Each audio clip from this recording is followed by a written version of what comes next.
하나님 말씀 보겠습니다. 하나님 말씀은 사도행전 4장 29절부터 31절까지의 말씀입니다.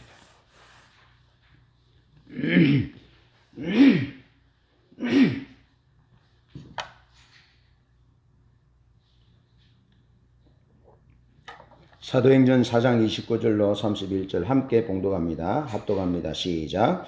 주여 이제도 그들의 위협함을 굽어 보시옵고 또 종들로 하여금 담대히 하나님의 말씀을 전하게 하여 주시오며 손을 내밀어 병을 낫게 하시옵고 표적과 기사가 거룩한 종 예수의 이름으로 이루어지게 하옵소서 하더라. 빌기를 다음에 모인 곳이 진동하더니 무리가 다 성령이 충만하여 담대히 하나님의 말씀을 전하니라. 아멘.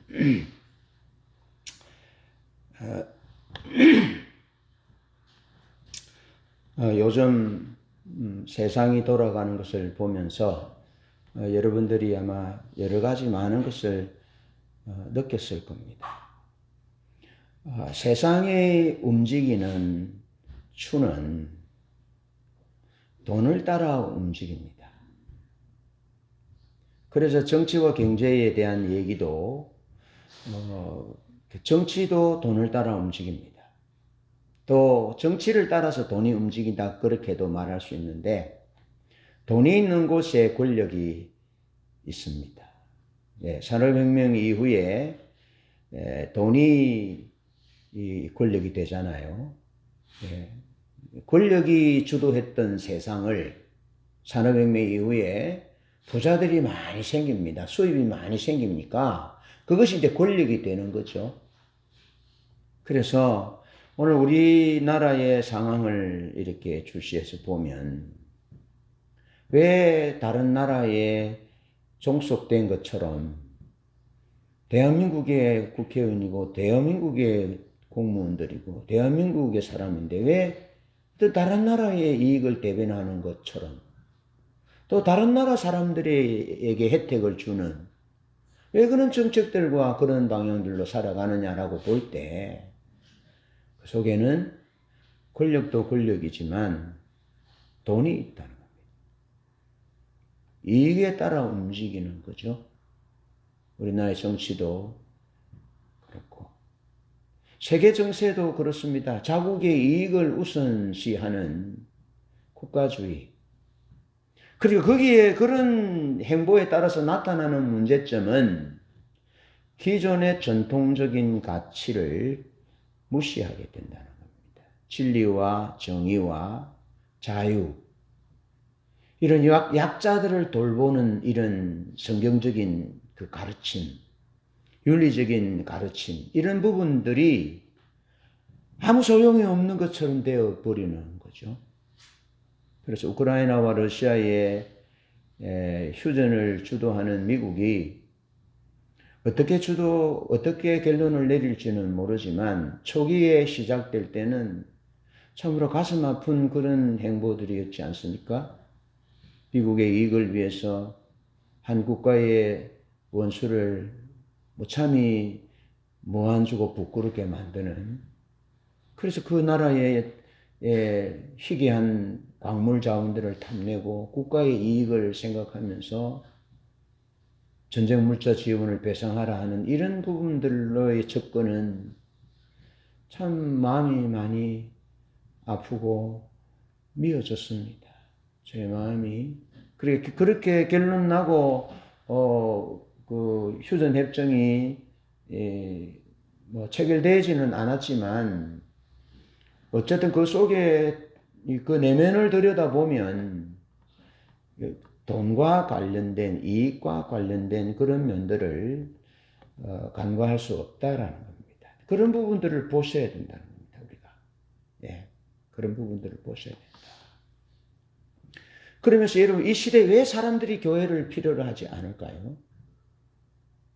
이번에 총회 세미나에 가서 막 기도하고, 막 부르짖고, 그렇게 하다 보니 목이 좀 쉬었는데, 사람들이 웬만큼 해서 교회로 이목을 집중하지 않습니다.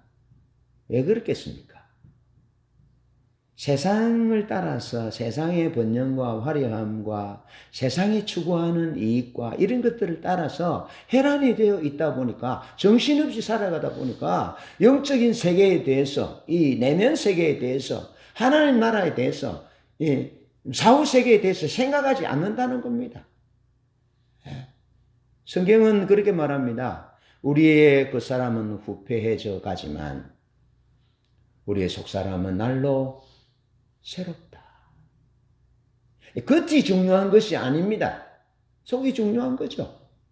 이 땅의 삶이 중요하지만 이 땅의 삶보다 더 중요한 것이 하나님의 나라 영원한 삶이 중요한데 사람들은 이 이익 때문에 화려한 삶 때문에 그런 것들을 보지 못하는 그런 안타까운 현실입니다.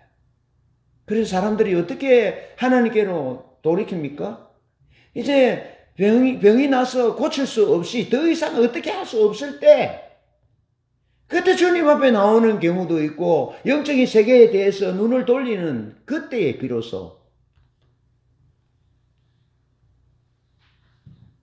그래서 그런 일이 일어나면 안 되지만 이런 생각이 스쳐갔어요. 낭패를 당하고 전쟁이 일어나서 모든 것을 잃고 무너질 때 그런 충격적인 사건들이 일어나지 않으면 하나님께로 눈을 돌리지 않는 현실이 너무너무 가슴 아프다는 거죠. 그런 일에 비해서 하나님은 우리를 일찍이 하나님께로 부르셨고 물론 그런 대를 이어서 예수 믿은 분들은 그런 것들이 없었겠지만 또 제 삶 같은 경우에는 그 충격적인 사건들이 엄청난 사건들이 있었고 그것들을 통해서 하나님이 나를 부르셨고 부르심을 따라서 예수 믿는 그런 은혜가 있었지 않습니까? 그래 어떻게 보면 우리 삶에 빈비밤이 있고 고난이 있고 실패와 좌절이 있고 외로움이 있고 이런 것들은 우리가 하나님께로 갈 수 있는 축복의 통로인 거죠.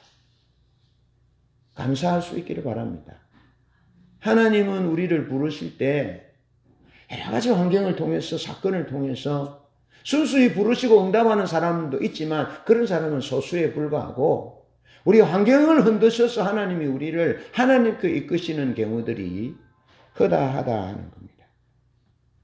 여러분 교회가 큰 어려움을 초대 예루살렘 교회가 큰 어려움을 당했는데 초대 예루살렘 교회가 그 큰 어려움 중에 어떠한 믿음의 행보를 우리에게 보여주고 있는지를 보면서 오늘 우리가 믿음찬 삶을 살아가야 될 줄로 믿습니다.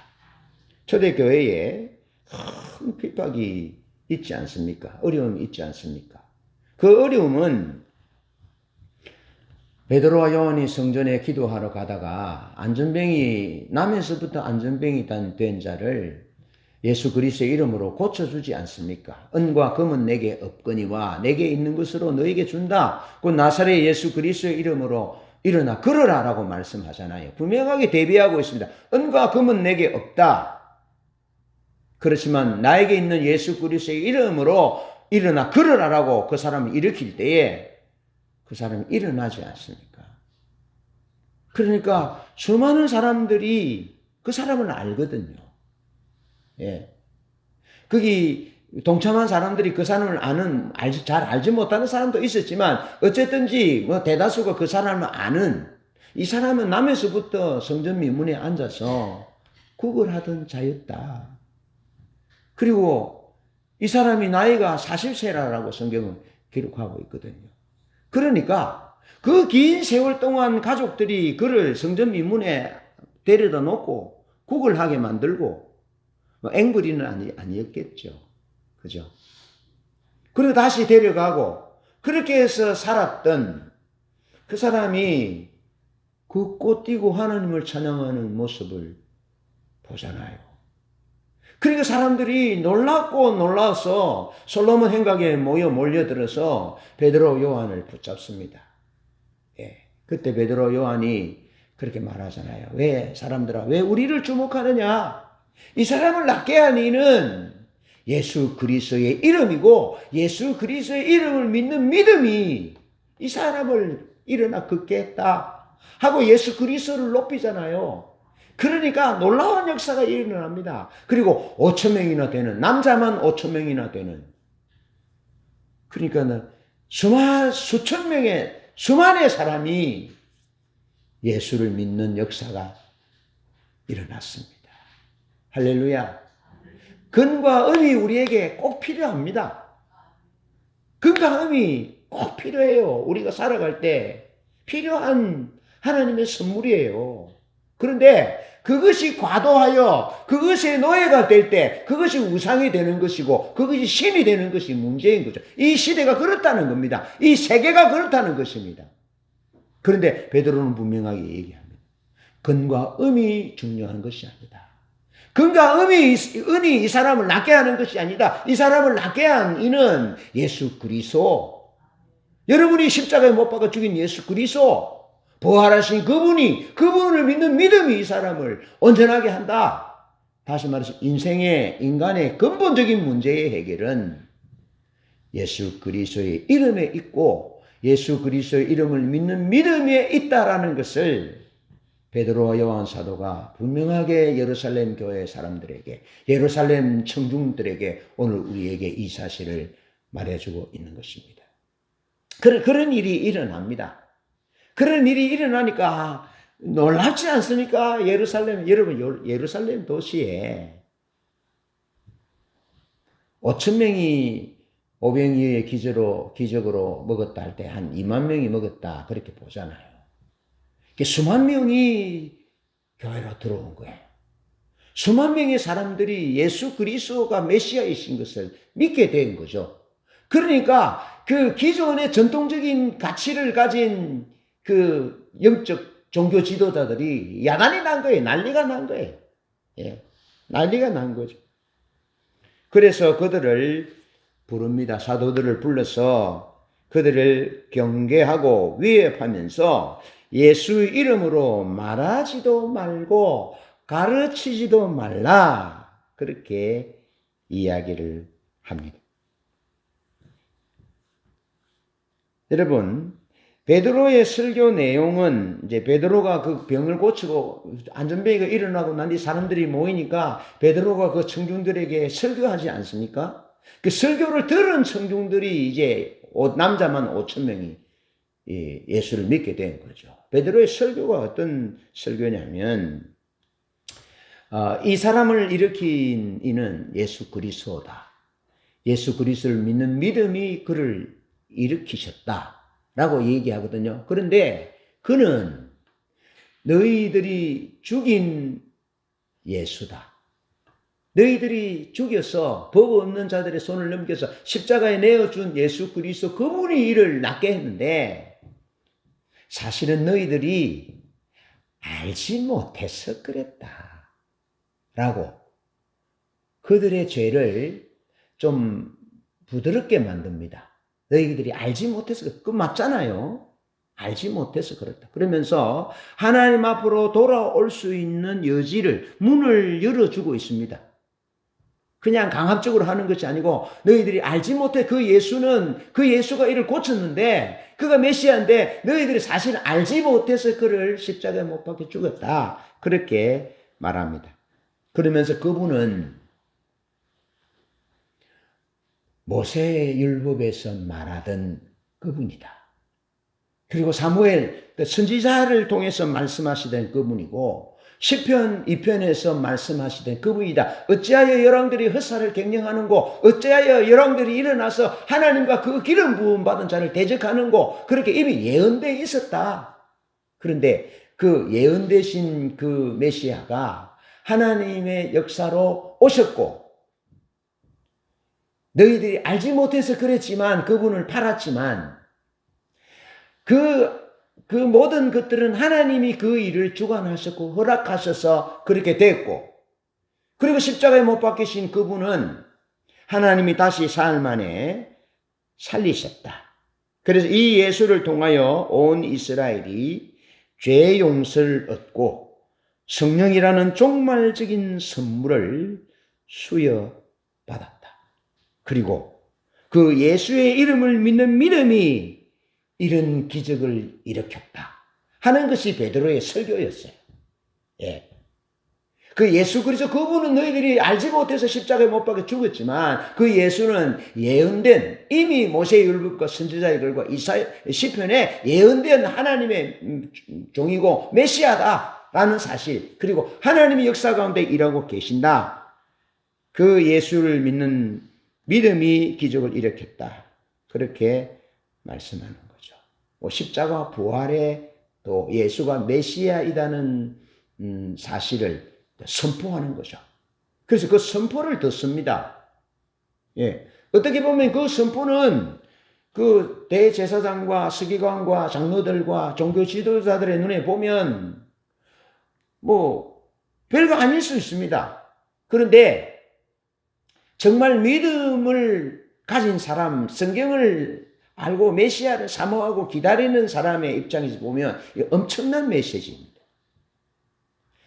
이익에 눈먼 사람, 관원과 장로와 서기관과 대제사장과 안나사와 가야바와 그 문중이 참여했다라고 말합니다. 이 사람들은 종교 지도자들인데 기득권층입니다. 부족함이 없는 사람들입니다. 예. 부족함이 없는 사람들이고요. 그리고 그들이 추구하는 것은 물론 영적인 그 세계를 추구하는 그런 부분도 있었지만 영적인 세계가 아니라 육적인 삶을 추구하는, 이익을 추구하는, 돈을 추구하는, 그래서 안정된 자리를 추구했고 안정된 자리를 위협하는 그 존재가 누구든지 적으로 간주할 수밖에 없었던 위치에 있었던 사람들. 성전을 돈벌이 수단으로 삼았던, 종교를 말씀대로 신앙생활을 한다는 이유를 가졌지만 종교를 이용해서, 성전을 이용해서 수입을 잡았던, 11조를 탐내었던, 어려운 삶에서 교인들이 헌금을 할 수 있도록 헌금함을, 많은 헌금의 제목들을 만들어서 헌금을 하게 만들어서 그 헌금을 자기들의 필요를 위해서 사용했던, 자기들의 자리 보존을 위해서 사용했던 그런 자들이 대표적으로 관원이고 장로들이고 서기관이고 대제사장이 가야바와 안나스며 그들의 문중이었다 하는 겁니다. 그리고 그들의 귀에는 이 모세와 선지자의 글과 시편에 예언된 이 메시아, 이 예수 그리스도가 이 메시아고 하나님이 보내셨고 하나님이 너희들이 죽였지만 하나님이 사실은 허락하신 것이고 예수가 허락한 것이고 그리고 그분을 하나님이 부활시키셨다라는 이 진리를 선포했잖아요. 그러니까 영적인 메시아를 기다리는 사람들이 엄청난 메시지였는데 종교 지도자들은 눈이 가려져서 이게 눈이 어두워서 보지 못했다는 겁니다. 그래서 예수님을 죽였고 이 예수의 사실을, 십자가 부활을 선포하는 사도들에게 경계하고 위협하여 전하지 못하도록 하는 거죠.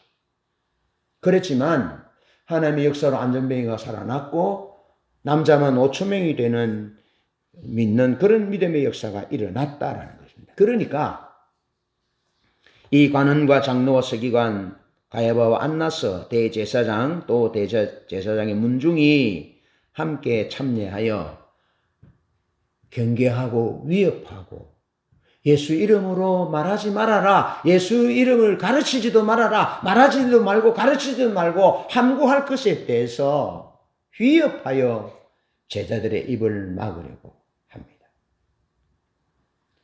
이익에 눈먼 자들, 자기 이권에 눈먼 자들, 그런 자들의 모습을 우리가 볼 수 있습니다.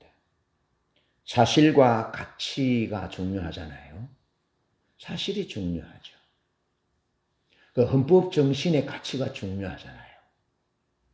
그런데 우리 대통령을 탄핵한 내용들을 보면 사실, 진실, 진리, 가치가 중요한 것이 아니라 이익이, 자기들이 생각하는 이익이 중요한 거죠.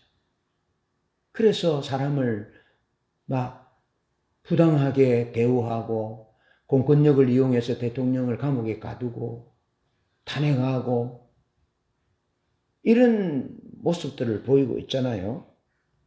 여러분, 그렇게 사실과 가치보다 이익을 소중하게 여기면 전통적인 윤리가 무너져요. 헌법의 정신이 무너져요. 하나님의 말씀에 이 진리의 가치가 소중하게 여겨지지 않아요. 그리고 사람이 소중하지 않아요. 사람은 자기 이익을 위한 수단이 될 뿐. 그래서 소중한 사람들이 죽어가는 거죠. 드러나지 않았지만 어쨌든 스스로 목숨을 다른 길로 갔든지 어땠는지 모르지만 소중한 사람들, 훌륭한 인물들이 우리 역사 가운데 얼마나 많이 사라졌는지 죽어갔는지 모릅니다. 가슴 아픈 일이죠. 하나님 앞에 설 때만이 역사를 주관하시며 불꽃 같은 눈으로 보시는 하나님의 눈에 그들의 잘잘못이 드러나겠지요.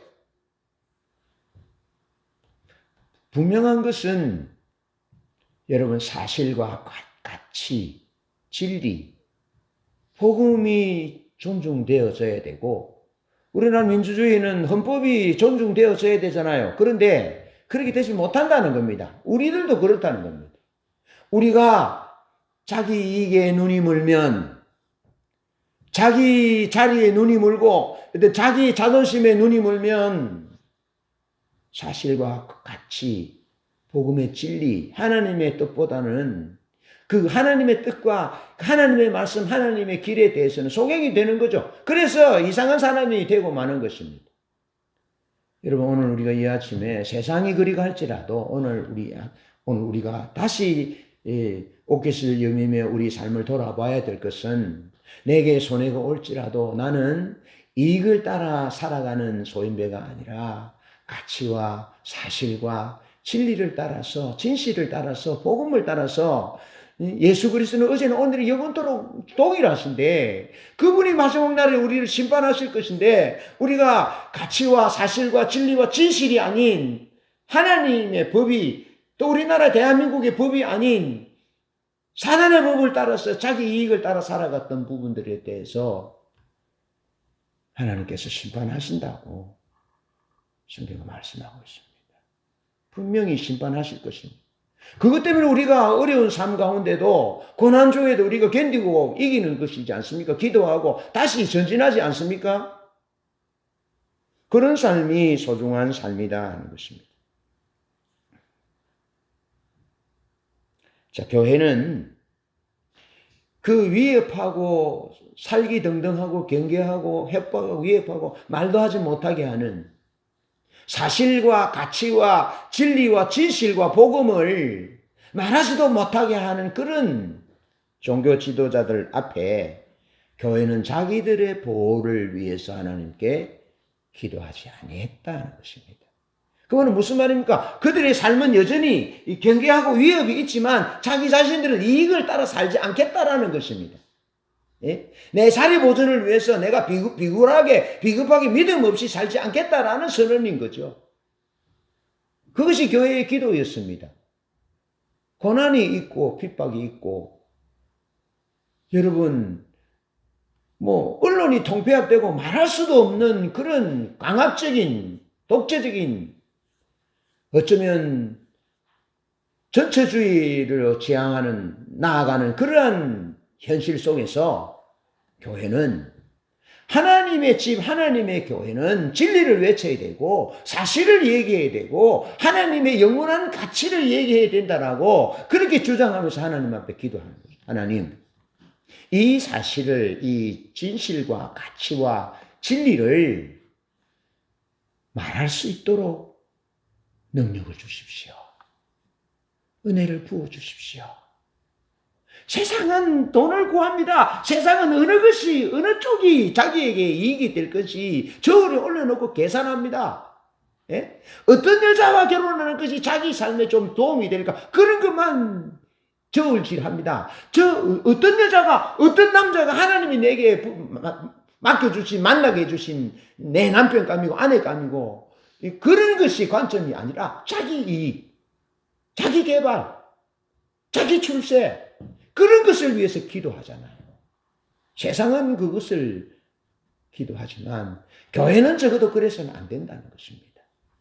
적어도 그리스도인은 그래서는 안 된다는 것입니다. 세상은 양하게 찾아가잖아요. 이익이 될 자리, 좋은 자리, 이렇게 정말 기가 막히게 찾아가잖아요. 그런데 교회는 그래서는 안 되고, 그리스도인은 그래서는 안 된다는 겁니다. 그리스도인은 하나님이 말씀하신 사실, 하나님이 일하신, 보이신 그 사건, 사실, 하나님의 가치, 복음의 가치, 진리의 가치, 사람으로 오셔서 십자가 지시고 우리를 구원하시기 위해 죽으셨던 그 예수, 부활하신 그 예수 그리스도, 그 하나님의 가치를 선포하고 전하고 그대로 살기 위해서 기도하는 교회가 되어야 되고요. 성도들이 되어져야 한다는 겁니다. 여러분, 이 문제는요, 단순한 문제가 아닙니다. 우리가 여기서 관원과 사도계인들과 서기관들과 또 바리새인들과 대제사장의 문중들이 선택한 것들로 한 발만 딱 기울어지잖아요. 그럼 우리는 하나님과 상관없는 삶을 살게 되는 겁니다. 한 발 내디디면요, 그렇게 가는 겁니다. 믿음의 사람들 가운데도요, 그런 경우가 많습니다. 심지어 복음을 전하는 목회자들도요, 다 똑같지 않습니다. 정말 똑같지 않습니다. 오죽했으면 가룟 유다 보십시오. 주님의 제자였고 주님과 함께 3년을 따라다니면서 놀라운 역사들을 보았는데도 그는 돈을 사랑하는 자였잖아요. 그 길로 가버렸잖아요. 예? 놀라운 기적을 본 엘리야의 사환, 엘리사의 사환, 그 길로 가버리잖아요. 그러니까 여러분, 전부터 그렇게 되지 않습니다. 다윗도 한 발 삐끗하잖아요. 그러니까 우리의 아내 바세바를 범하고, 한 발 삐끗하니까 인구 조사를 해서 군사력을 의지하고자 하는 쪽으로 가잖아요. 사단은요, 우리를 넘어뜨리기 위해서 수단과 방법을 가리지 않습니다. 그러니까 우리가 여러분 이 문제를 단순히 가벼운 문제로 여기서는 안 된다는 겁니다. 국가가 무엇을 추구하는지, 대통령의 정책이 사람들을 존중하는지, 기존의 헌법 정신을 따라 살아가는지, 기존적으로 쭉 전통적으로 내려왔던 그런 윤리적인 부분들을 존중하는지, 그런 부분들을 소중하게 여기게 되는 것이죠. 아무것도 없는 한 사람이 사실을, 진리를 외칠 때 수백만의 사람이 같이 이익을 따라갈 때 이 사람이 옳은 사람이라고 손들어줄 수 있는 것이 하나님의 가르침이고 성경의 윤리고 이 땅의 헌법 정신이잖아요. 그런데 이 가벼운 것이 아니라니까, 이 문제는. 그래서 오늘 이 아침에 우리가 이 이익을 쫓아갈 것이 아니고 내 자리와 내 안전과 내 노후의 대책을 따라갈 것이 아니라 사실을 따라가야 되고, 가치를, 전통적인 성경에서 말하는 가치를 존중히 여기고, 복음과 진리와 이 진리이신 예수 그리스도 그분이 소중함을, 그분을 전할 수 있는 능력을 달라고 교회가 기도했어요. 참 멋있지 않습니까? 우리가 그렇게 기도해야 돼요. 제가 지난주에도 얘기했듯이 제가 요 부분에 삐끗하니까요. 요 부분에 한번 딱 삐끗하니까요. 3년이라는 세월이 지나가 버려요. 그제도 박교선 목사님이 말씀하실 때 적었다 하잖아요. 컴퓨터에서는 뭐 하면 적었는데 어느 순간에 이제 됐다라고 생각했는데 10년이 지나가 버리더라 하잖아요. 10년이 지나가 버려요. 여러분, 멀리서 찾을 것이 아니고 아브라함이 하갈을 취했잖아요. 그럼 몇 년이 훅 지나가 버렸습니까? 13년이나 세월 훅 지나가 버렸어요. 여러분, 우리가 한 발 삐끗하는 것은 그 잠깐일 것 같지만요, 돌아올 수 없는 상황들이 만들어져요. 그걸 몇 년을 버린다고요? 몇 년씩, 10년씩, 수십 년씩 버린다고요. 13년을 아브라함이 하나님과 동행했다 했다는 내용이 없습니다.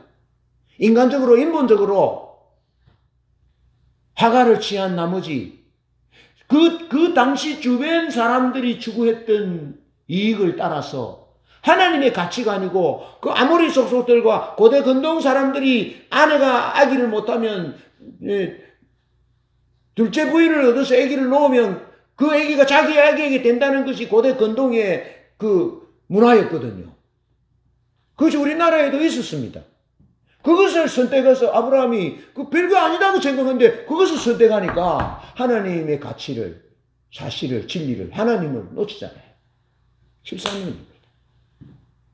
여러분, 오늘 이 아침에 우리가 여전히 우리의 믿음은 욥이 고백했던 것처럼 욥기 23장 10절에 나의 가는 길을 오직 그가 아시나니 그가 나를 단련하신 후에는 내가 정금같이 순금같이 나오리라. 그게 뭐냐면 내 믿음이 그렇게 단련받아서 순금같이 나올 것입니다. 나는 내 믿음이 변하지 않을 것입니다. 내 육체가 다 깨어지고 내 물질을 다 잃고 내 자식들을 다 잃는다 할지라도 나는 내 믿음이 순금으로 나아갈 것입니다. 변하지 않을 것입니다. 그런 고백이 욥이 드리는 고백이잖아요. 그렇게 고백할 수 있기를 축복합니다. 그리고 그 자리에 서기를 축복합니다. 정신을 차리셔야 됩니다. 삐끗하면은 몇 년, 몇십 년 가버립니다. 그것이 영적 세계의 하나의 아이러니입니다. 교회는 그런 고난과 어려운 가운데서도 교회 보호를 위해서 기도하지 않고 시루에 물들어 버리는 것을 기도하지 않고 자기들의 어려움을 이기기 위해서 보호해달라고 기도한 것이 아니라 하나님의 가치를 전할 수 있는 하나님의 진리를 복음을 선포할 수 있는 능력을 달라고 하나님 앞에 기도했습니다. 이 기도는 요한복음 17장에서 보여주는 예수님이 대제사장으로 드리는 기도였고 예루살렘 교회가 우리에게 보여주는 기도였습니다. 그들은 그렇게 기도할 수밖에 없는 이유를 하나님은 우리의 창조주 하나님이시기 때문에 그렇다라고 말합니다. 하나님이 우리를 창조하셨기 때문에 하나님이 아니면 우리의 존재 자체가 불가능했기 때문에 우리는 이익을 따라 살 수 없습니다. 위험하고 경계해도 우리는 그들에게 항복할 수 없습니다. 우리는 하나님을 더 두려워합니다. 하나님 그분이 우리의 창조주이십니다. 하고 창조주 하나님의 그 뜻에 역행하지 않을 것에 대해서 용기를 달라고 예루살렘 교회는 기도하고 있는 거죠. 그러면서 하나님은 예언을 성취하시는 분이십니다. 하나님은 수백 년, 수십 년, 수천 년을 지나도 하나님 그분이 말씀하신 것은 반드시 이루시는 분인데 어떻게 하나님 그분의 역사를 우리가 보고 놀라운 구원의 역사를 보고 놀라운 부활의 역사를 보고 권능의 역사를 보고 이 40년 된 안전병이가 예수 이름으로 일어나는 것을 보고도 우리가 어떻게 말하지 않을 수 있습니까? 라고 기도하는 거죠. 그러면서 하나님이 역사의 주인이시다. 어떻게 주인이신 그분의 말을, 그분이 행하신 일을 거역할 수 있겠느냐. 그렇게 기도하는 거죠. 보호를 기도하기보다는 창조주 하나님, 예언을 성취하시는 하나님, 역사의 주인이신 하나님을 바라보면서 그분의 말씀을 전할 수 있도록 능력을 달라고 기도한 거죠. 우리 교회 기도는 이럴 수 있기를 축복합니다. 저의 기도는 하나님은 언제나 그렇게 기도하기를 원하셨고 그렇게 기도하는 곳에 하나님이 계셨고 그렇게 기도하는 곳에 나를 두셨습니다. 이익을 따라갔다면 저는 여기 없습니다. 다른 교회에 있었을지 모르지만 궁극적으로 이익을 따라갔다면 저는 이 세상 사람이 아니었을 겁니다. 하나님이 초기에 그것을 선명하게 보이셨습니다.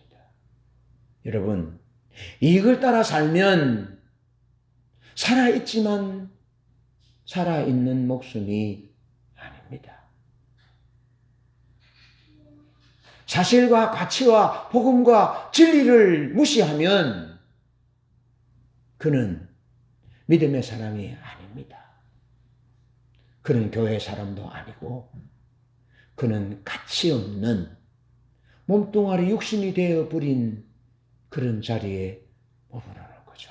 그렇게 볼 때 예루살렘 교회의 기도는 우리가 붙들어야 할 기도다 하는 거죠. 두 번째로 교회 기도는 그리스도의 소식을 담대히 전하게 해달라고 기도합니다.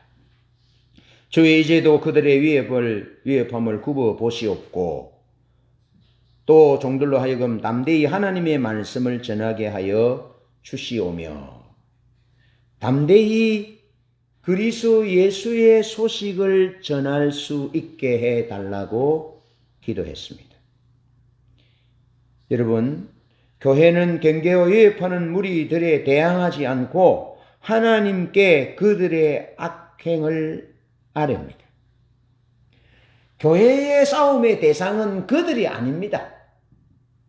그들과 싸우는 것이 아닙니다. 교회는 그들의 악행을 하나님께 맡깁니다.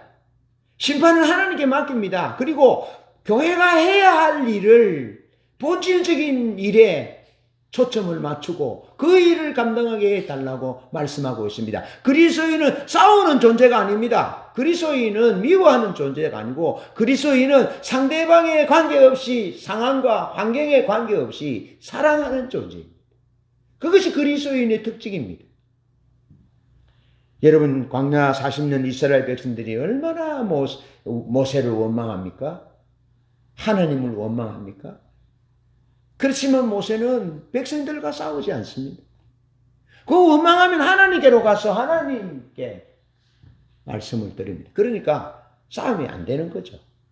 심판은 누구에게 맡겼다고요? 하나님께 맡겼습니다. 시시비비는 하나님께 맡겼습니다. 그런데 모세가 무너질 때는 어떻게 무너집니까? 그 온유했던 모세가 시시비비를 가리려고 할 때 무너진 거죠.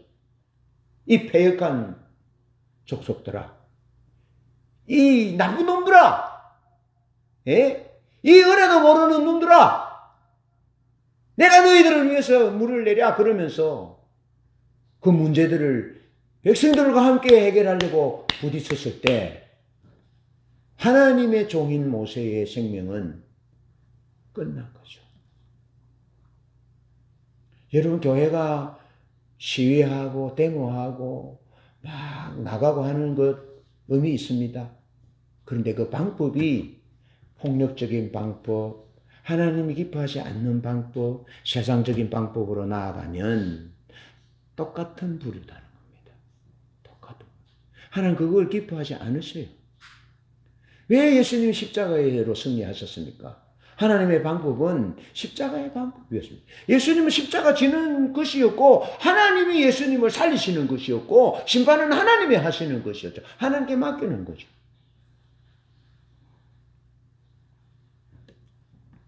교회는 그리스도의 예수의 소식을 담대히 전할 수 있도록 하나님께 능력을 구했습니다. 교회는 본 것, 들은 것, 십자가와 부활과 성령의 역사를 말해야 된다. 말하지 아니할 수 없다라고 위협하는 종교 지도자들에게 말합니다. 보고 들은 것이 무엇입니까? 여러분이 예수를 믿을 때 보고 들은 것이 무엇입니까? 여러분의 믿음의 근간을 이루는 것은 보고 들은 것이잖아요. 그것은 다름 아닌 하나님의 사랑이죠. 하나님의 사랑. 우리가 보고 들은 것이 많지만 그것을 한마디로 집약하면 하나님의 사랑입니다. 하나님의 사랑이 우리를 강건하잖아요. 하나님의 사랑 때문에 우리가 사랑을 알게 되고 참 사람이 되었잖아요. 영생의 존재가 되었잖아요. 하나님의 사랑 때문에. 하나님의 사랑 때문에 예수를 닮는 자가 되고 예수님처럼 살아가려고 몸부림치고 이익을 따라 살아가지 않고 가치를 따라 사실과 진리를 따라서 복음을 따라 살아가지 않습니까? 예수님이 싸운 십자가의 싸움이 무엇입니까? 그 예수님은 사단이 돌을 떡으로 해먹어라. 성중 꼭대기에서 뛰어내리라. 내게 절하면 모든 영광을 주겠다. 그렇게 유혹하잖아요. 그렇지만 예수님은 그런 이익을 따라 살아가지 않았어요. 내가 너를 놓을 권세도 있고 죽일 권세도 있다라고 말할 때 예수님은 타협하지 아니하셨어요.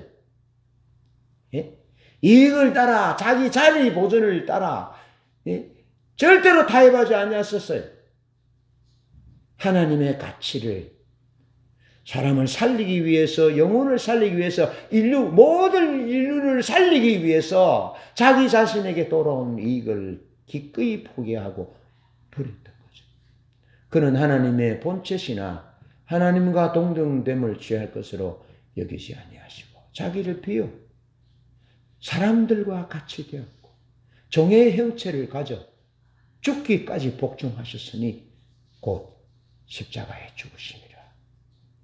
우리의 믿음의 상징인 십자가는 이익을 따라 살지 않고 사실과 가치와 진리를 따라 정의를 따라 하나님의 사랑을 따라 살고자 몸부림쳤던 예수 그리스도의 삶이 거기에 고스란히 녹아있지 않습니까? 그것을 보았다는 것입니다. 사도들은 그것을 보았다는 것입니다. 교회는 그것을 들었다는 것입니다. 그 보고 들은 그 하나님의 사랑에 대해서 말하지 아니할 수 없다는 것입니다. 그러면서 그들의 삶은 이익을 따라 살아가는 삶이 아니라 교회의 길은 이익의 길이 아니라 사실의 길이고 진리의 길이고 하나님이 주신 하나님의 가치를 따라가는 길임을 선포한 것이죠. 그럴 때 하나님이 뒷받침하시지 않습니까? 그런 믿음이 되기를 축복합니다. 그런 교회가 되고 그런 가정이 되기를 축복합니다. 그렇게 부모가 살아야 자녀들이 그렇게 비굴하게 이익을 따라 시류에 흔들리는 자녀가 아니고 가치를 따라서 하나님의 진리를 따라서 영원불변의 복음을 따라서 살아가는 그런 삶을 자녀들이 살아갈 것입니다. 보고 살아가는 거죠. 똑같이 담는 것입니다. 그것이 우리가 남겨야 할 우리의 자산인 거죠. 우리 자녀들에게 물려줘야 할 것이죠. 여러분 돈요. 이거 얼마나 날아가는지 모릅니다. 훅 날아갑니다. 훅 다 날아갑니다. 그러나 가치를 따라 살면요. 하나님의 가치를 따라 살아가면 하나님이 그를 보존하셔요. 하나님이 그를 지키셔요. 그런 것에 마음을 빼앗기지 말고 생각과 우리 삶을 빼앗기지 말자고요. 예루살렘 교회는 빼앗기지 않았다는 겁니다. 핑계하기 좋잖아요. 종교 지도자들이 저렇게 경계하고 죽이려고 위협하는데 아이고 참 잘됐다. 그렇게 할 수 있잖아요. 예? 정당화할 수 있잖아요. 그런데 그렇게 하지 않았다는 겁니다. 근데 그 하나님 모르실까요? 다 압니다. 예, 다 압니다.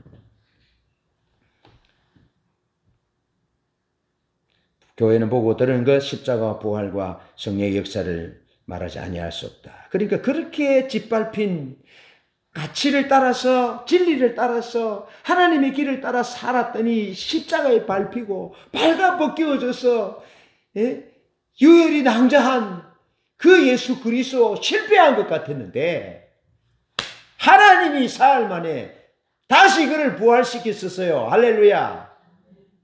무덤 문을 여시고 하나님이 살리셨어요. 할렐루야. 하나님이 천군처세를 보내서 그 무덤 문을 여시고 하나님이 살리셨어요. 할렐루야. 하나님이 살리실 뿐 아니라 하나님이 약속하신 종말에 이루어질 이 성령을 보내셔서 이 사람을 걷게 하신 거요. 할렐루야. 성령의 능력으로 죽은 자가 살아날 것이고 병든 자가 고쳐질 것이고 안전병이가 일어나게 되는데 이 일을 말하지 아니할 수 없습니다라고 말하는 거죠. 교회는 그것을 말해야 하는 거죠.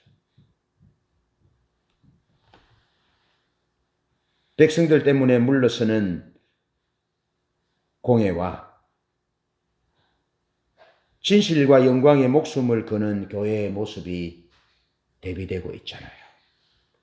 십자가에 함축된 하나님의 사랑과 부활에 깃들인 하나님이 영화롭게 하신 가치를 따라 사실을 따라 진리를 따라 하나님의 길을 따라 살았더니 하나님이 그를 부활시키셔서 영화롭게 하셨고 하나님 보좌 우편에 앉으셔서 영화롭게 하셨다는 이 사실을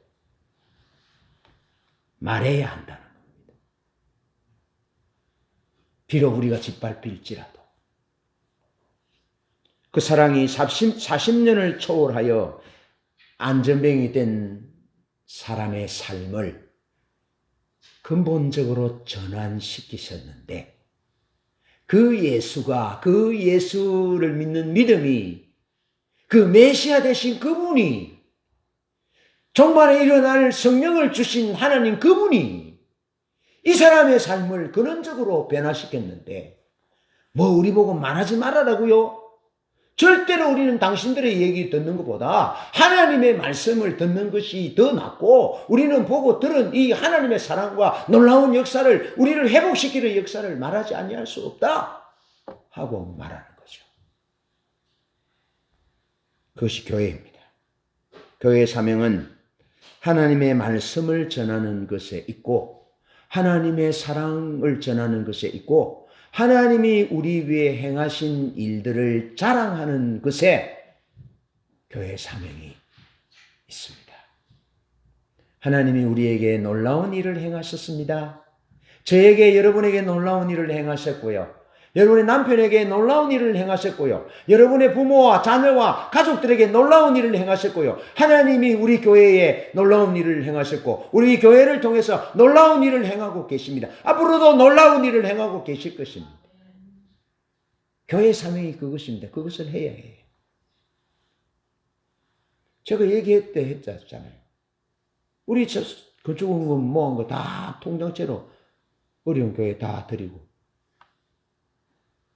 목사님 양복도 사드리고, 강제상도 사드리고, 장학금 학비 없다 해서 장학금 돈도 주고, 우리에게 남은 것은 없지만 그들에게 심겨진, 그들의 가슴에 심겨진 하나님의 사랑은 살아있더라니까요.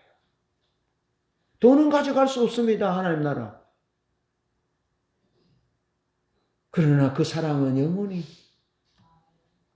믿음과 소망과 사랑이 동반된 하나님의 인도를 따라 섬긴 것은 영원하다 하잖아요.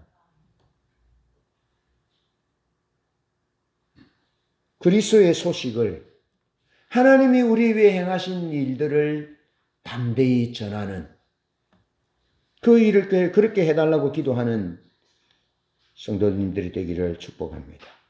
그러면서 마지막으로 그들은, 교회는 부활의 권능을 기도했습니다. 병을 낫게 하시옵고 표적과 기사가 거룩한 종 예수의 이름으로 이루어지게 하옵소서라고 기도했습니다. 오늘 은사가 있고 병 고치는 은사가 있는 이런 사람들 중에 가끔씩 실수를 하는데, 돈벌이 수단으로 은사를 사용하고 자기 뒤에 줄 세우기 위해서 은사를 사용하는 그런 은사의 길을 잘못된 길로 인도하는 사람들이 한 번씩 보거든요. 근데 그런 사람들의 말로는 비참합니다.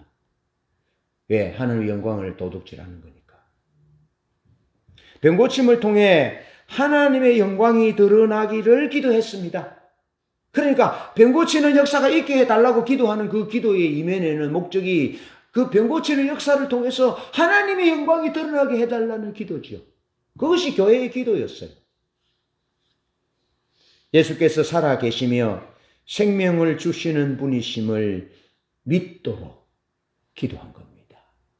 예수의 이름으로, 예수를 믿는 믿음으로 이 안전병이가 고쳐졌고, 예수의 이름으로 많은 병자들이 고쳐지는 것들을 볼 때, 하나님이 예수를 메시아로 뒷받침하셨다. 그것이 부활로, 그것이 성령으로, 그것이 병을 고치는 기적으로 나타났다. 그래서 예수 그리스도 그분을 믿도록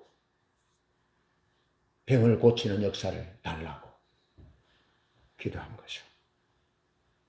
예수께서 살아계시고 생명을 주시는 분이심을, 그리고 표적과 기사를 통해서 거룩한 종 예수의 이름으로 표적과 기사가 이루어져서 사람이 할 수 없는 일을 통해서 하나님께 영광을 돌리도록 기도하고, 표적을 통해서 예수께서 부활하신 메시아이심을 알고 믿도록 기도한 거죠. 예루살렘이 하나님의 통치 아래, 메시아의 통치 아래, 메시아를 보내서 하나님 그분에게 영광을 돌리도록 하는데 아무 일이 일어나니 없으니까 그런 일이 없지요. 잠잠한데 누가 바람도 불지 않는데 어떻게 연을 띄웁니까?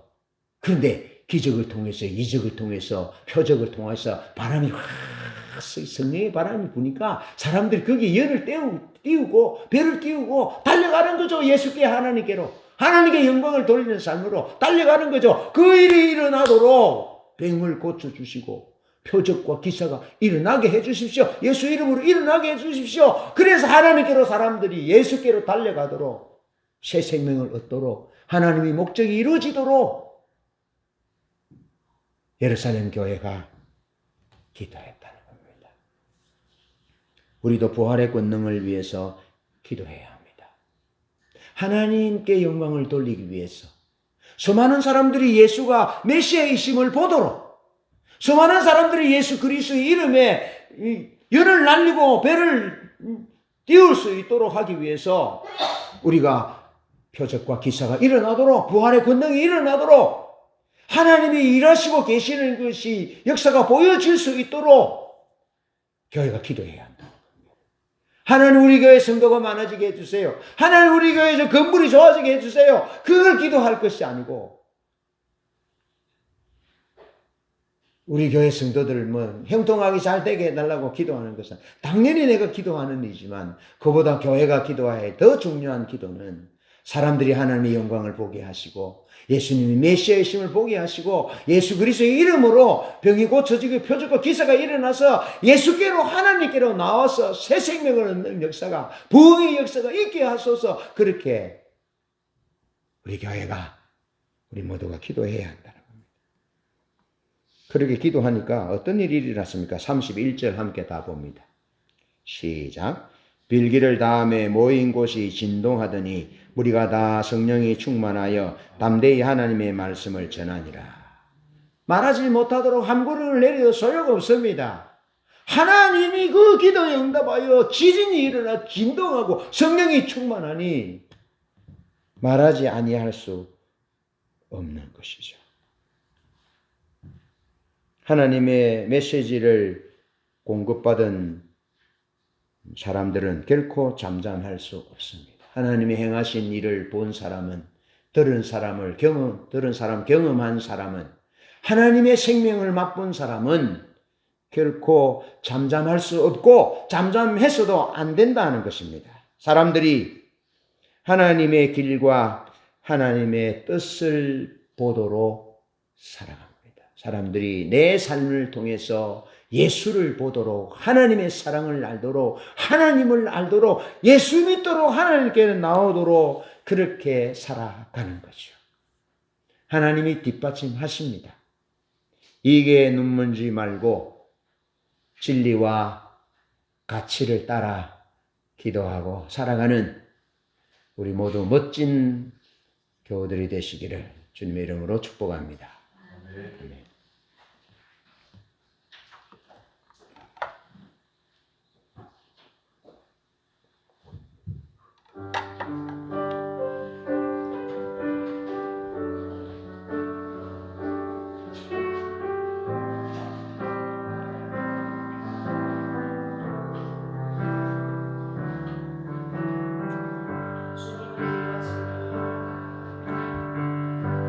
주님은 길과 진리 참 생명이 되시니 내 맘이 주님으로 만족해요.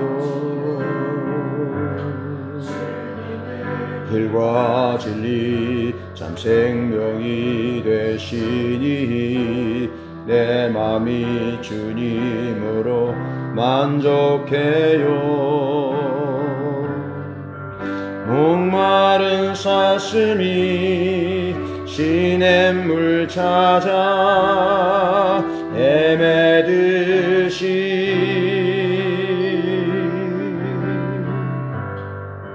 내 영혼 주님을 간절히 갈망해요. 예수님 당신은 나의 공급자 주의 생명 내 안에